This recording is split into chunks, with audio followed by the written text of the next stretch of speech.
Le peuple d'Israël avait été appelé à s'étendre et à remplir la terre de la connaissance de l'Éternel.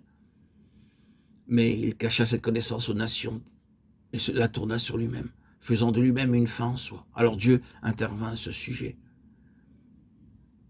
et dit, très bien, ce peuple sera une fin en soi. Les jugements de Dieu sont habituellement la confirmation de notre propre choix. C'est ainsi qu'Israël viola sa nature de vigne, la vigne qui s'étend en long, en large, à droite, à gauche, cherchant toujours à couvrir plus d'espace, n'a pas accompli son devoir. La vigne n'a pas cherché à s'étendre. Elle chercha en aucun cas à se développer et à s'étendre.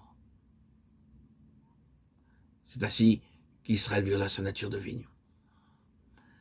Il se contracta sur lui-même, et c'est là une chose toujours fatale. Au lieu de s'étendre dans le monde, d'annoncer la parole, d'annoncer qu'il était le peuple choisi de Dieu, et qu'il devait rayonner, et qu'il avait pour mission d'apporter la lumière de Dieu au monde.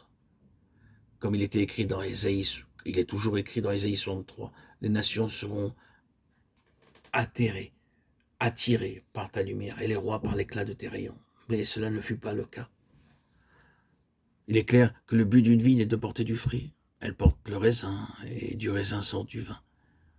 Dans l'Ancien Testament, le vin est toujours le symbole de la vie. C'est pourquoi nous le trouvons à la table du Seigneur. Il représente son sang et en lui est la vie.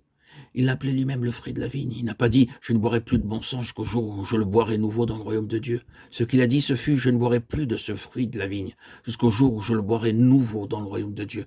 Marc 14, 25. Le raisin et le vin sont les symboles de la vie. L'ancien Israël avait été appelé à apporter la vie de Dieu à toutes les nations, à s'étendre comme la vigne, à s'étendre pour annoncer la parole. Lorsque nous lisons ces évangiles, que nous voyons quelle sorte de fruits Israël apportait, nous trouvons une chose toute différente de la vie qu'il devait apporter.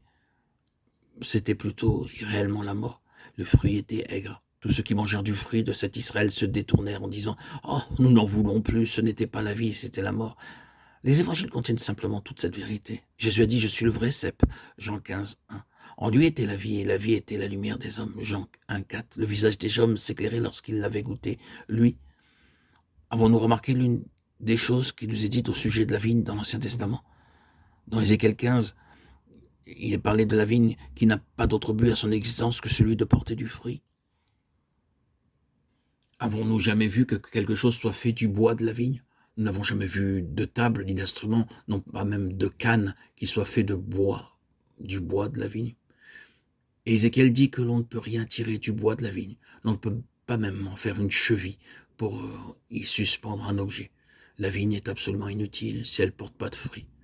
Le raisin est le seul but de son existence. Et si elle ne porte pas de raisin, alors dit Ézéchiel au chapitre 15, on peut simplement le jeter au feu. Il n'y a pas de produit secondaire de la vigne, pas de second emploi. Elle n'existe que pour une chose et une seule chose, c'est le fruit. Dieu avait levé l'ancien Israël afin qu'il porte son fruit divin de vie et de lumière aux nations. Mais Israël manqua à sa tâche. Dieu n'avait pas d'autre but pour un tel Israël. Il dit donc, jetez-le dans le feu. Il a fait cela il y a près de 20 siècles. Et c'est là qu'est Israël maintenant. Nous pouvons comprendre d'après cela ce que le Seigneur a montré lorsqu'il a dit être, lui, le vrai cep, et nous, les sarments. Le vrai cep est celui qui remplit le seul et unique but de son existence. Jean 15, 1.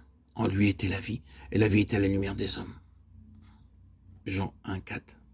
Il a dit à ses disciples, allez donc et faites des disciples de toutes les nations, Matthieu 28, 19. C'est la nature même de Jésus de faire cela. Il lui est tout à fait étranger d'être exclusif comme l'a été Israël, petit, étroit et préoccupé de soi.